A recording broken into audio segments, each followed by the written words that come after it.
The 60th anniversary of the Hebgen Lake earthquake is this Saturday. The 1959 quake killed 28 people, most in the Madison River Canyon east of the lake. But the lake itself was heavily affected by the 7.3 quake. MTN's John Shearer has a story of two men who were there.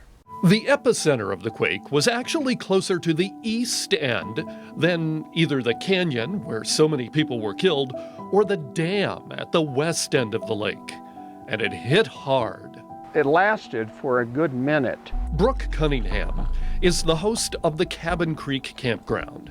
He was camped on the north end of Hebgen Lake with his father when the ground started to shake. I had no idea what it was. His father told him it was an earthquake, and then they heard something. And I'm assuming it was part of the noise from the mountain coming down. It was quite loud. And then they heard something else. The noise from the lake. You could actually hear the waves on the lake going back and forth. Hebgen Lake stretches east from here for miles. Now, here's what happened to it in 1959. It was hit by something called a seiche. That's a big wave that runs from one end of the lake to the other, kind of like water sloshing back and forth in a dishpan.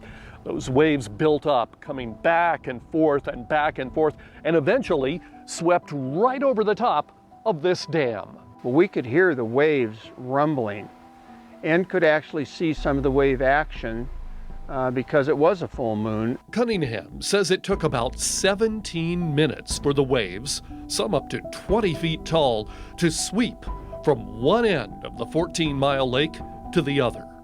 But that wasn't all. There were cracks everywhere in the ground. We couldn't walk anywhere.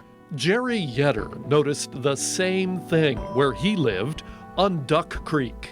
The earthquake dropped the road about 12 to 15 feet straight, just a cliff. He and his wife had narrowly escaped from their home. Chimney to the left sheared off and fell on the porch next to her. She escaped with minor injuries, but a guest in a cabin they rented was spooked. He put his wife in the car and headed toward town. But this was the road with the newly formed 12-foot cliff. And he went over that, tipped the Cadillac upside down. Trapped inside, the man broke a window to climb out. And almost cut his arm off. Yetter's wife, though injured herself, drove the man to the hospital in Bozeman. Jerry went out to block the road to prevent any more crashes. He was joined by a semi-driver. An aftershock would hit, and we'd both be in the center of the road rubbing together. And we'd let that go, and a half an hour later, another aftershock had hit, and he'd be down in the ditch on that side, and I'd be down in the ditch on the other side.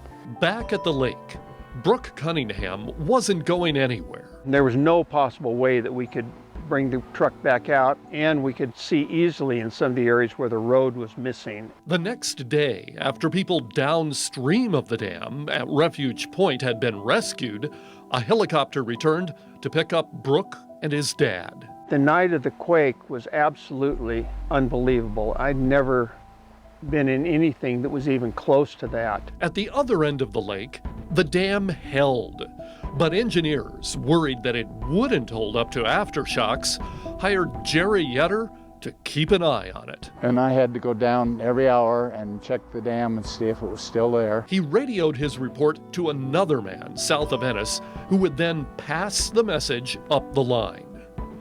Downstream of the dam, the blocked Madison River was rapidly forming Quake Lake. It soon inundated the cabins at riverside resorts.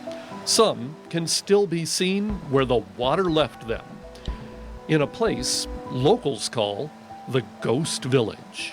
It's not far from where Brooke spends his summers. Believe it or not, I was in the Loma Prieta earthquake also. It was about the same size as the Hebgen quake, but Brooke says there's no comparison. This was the biggie. There's no question about it. It was the biggie. At Hebgen Lake, I'm John Shearer for MTN News.